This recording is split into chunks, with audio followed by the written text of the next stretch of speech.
Personne ne savait pourquoi elle riait à chaque fois qu'on parlait de la mort de sa mère. Après cette nuit-là, Aïcha ne dit rien. Mais elle observait. Aminata ne riait plus seulement quand on parlait de sa mère. Elle riait sans raison, à voix basse, même quand elle était seule.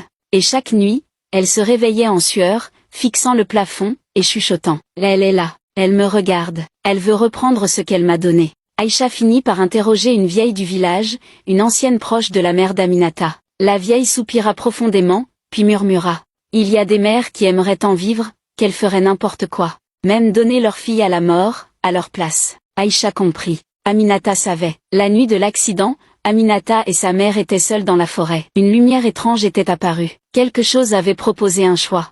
L'une devait mourir, l'autre vivrait.